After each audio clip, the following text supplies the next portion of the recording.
Class 7th exercise 4.1।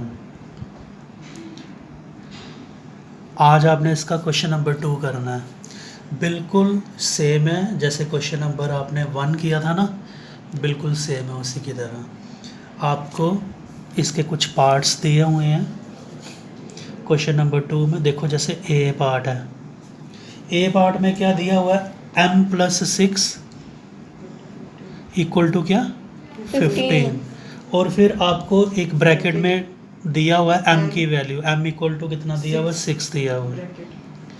अब आपको ये चेक करना है कि ये m इक्वल टू 6 जो है ये इसका सोल्यूशन है या नहीं है। जैसे आपने क्वेश्चन नंबर 1 में वैल्यू पुट की थी ना LHS में, वो एक आंसर निकाला तो फिर देखा था कि LHS और RHS बराबर आए हैं या नहीं आए हैं। अगर तो बराबर आते हैं तो सोल्यूशन है, बराबर नहीं आते हैं तो सोल्यूशन नहीं है।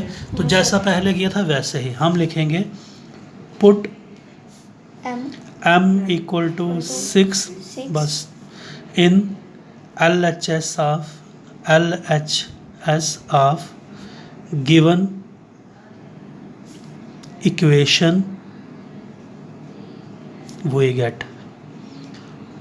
तो आपको जो गिवन इक्वेशन दी हुई है m+6 इक्वल टू 15, उसकी जो LHS है वो क्या है, सिर्फ m+6 है।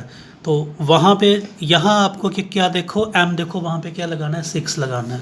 तो ये आ गया 6 + 6, दिस इज इक्वल टू 6 + 6 कितना हो गया 12। तो क्या ये 12 जो है ये RHS के बराबर आया? नहीं आया, क्योंकि RHS तो क्या है 15 है। तो हम लिखेंगे therefore LHS not equal to RHS। फिर एक लाइन लिखेंगे हम, हैंस ये जो m की वैल्यू 6 थी, m equal to 6 is not a solution of given equation। ये इसका ए पार्ट हुआ। मान लो कि LHS RHS के बराबर आती तो हम लिखते हैं हैंस जो भी नंबर के साथ वो बराबर आती is a solution of the given equation. अब देखो इसका second part, B part. B part है 2n + 7 इक्वल टू 13 और फिर ब्रैकेट में n की वैल्यू दी हुई है 3 के बराबर। अब इसको चेक करना है कि n की वैल्यू जो 3 है क्या ये सोल्यूशन है या फिर नहीं है। तो हम लिखेंगे पुट, अब n लिखना, m नहीं, पुट n इक्वल टू किसके बराबर 3 in LHS of given equation we get. तो देखो गिवन इक्वेशन क्या थी, उसकी LHS 2n + 7, यहाँ पे 2n के साथ मल्टीप्लाई हो रहा है, ये बीच में कोई साइन नहीं हो तो मतलब मल्टीप्लाई। तो ये 2 मल्टीप्लाई का साइन डाला, n की जगह क्या लिखना है 3 + 7, 3 2 कितना होता है 6 + 7, तो 6 + 7 कितना होता है 13। तो ये देखो RHS के बराबर आ गया ये, तो यहाँ पे LHS और RHS के आ गई है, बराबर आ गई है। तो हम लिखेंगे therefore LHS equal to RHS।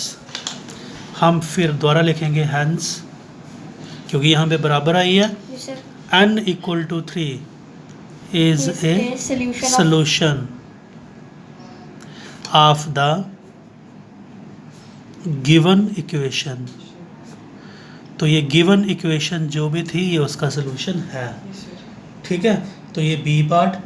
ऐसे हम क्या करते हैं, सी पार्ट आपके लिए छोड़ते हैं, सी आपको खुद करना है।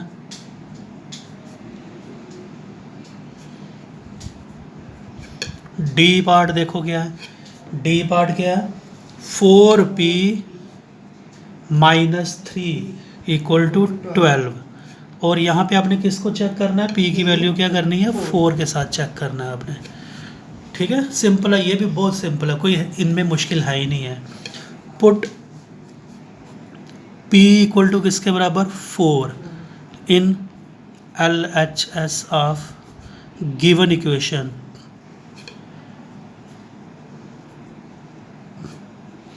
वही गेट, जो भी गिवन इक्वेशन थी उसकी LHS, उसकी LHS क्या 4p माइनस 3, तो इधर 4 के साथ p क्या हो रहा है, मल्टीप्लाई हो रहा है, तो ये लिखा मैंने 4 मल्टीप्लाई p की वैल्यू क्या लगानी है 4 माइनस 3, 4 4 ज़ार कितना 16 माइनस 3, तो 16 में से 3 गया तो कितना हो गया 13 हो गया, तो ये तो देखो आया ही नहीं बराबर RHS के बराबर, तो हम लिखेंगे therefore LHS not equal to RHS, फिर वही घिसी पिटी बात जो भी है दोबारा लिख लेनी है फिर से, hence P equal to 4 is not a solution of the given equation। ठीक है, अच्छा ये कौन सा पार्ट था इसका, D पार्ट। अच्छा इसके बाद आप क्या करोगे, E पार्ट आप खुद करोगे, F करवा देता हूँ आपको। E तो बिल्कुल सेम है, देखो E में कुछ चेंज है ही नहीं है, सिर्फ इधर उसने क्या किया हुआ है 13 दिया हुआ है 13, जब 4 की वैल्यू पुट करोगे तो वो RHS 13 ही आ जाएगी। आप इसके पार्ट को करो, आपको अपने आप ही पता चल जाएगा। D E आपने खुद करना है। F पार्ट देखो, F पार्ट क्या है 5p नहीं है 4p प्लस 5 इक्वल टू 21, और p को चेक करना है किसके साथ, 0 के साथ, तो इधर p जो है 4 के साथ क्या हो रहा है, मल्टीप्लाई हो रहा है, तो हम लिखेंगे put p equal to 0 in LHS of given equation, वही गेट, तो गिवन इक्वेशन यहाँ पे क्या बनी, उसकी LHS 4p प्लस 5, 4 के साथ p क्या हो रहा है मल्टीप्लाई 0 प्लस 5, 4 0 ज़र 0 प्लस 5, तो ये कितना आया 5, तो ये देखो ज़रा आया क्या RHS के बराबर, नहीं आया, therefore LHS not equal to RHS, फिर क्या लिखेंगे हम, हैंस P इक्वल टू 0, यही था ना P equal to 0 is not a solution of given equation। ये क्वेश्चन नंबर क्या हो गया 2 हो गया।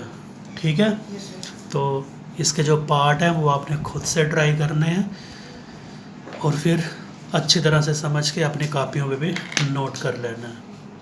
ओके।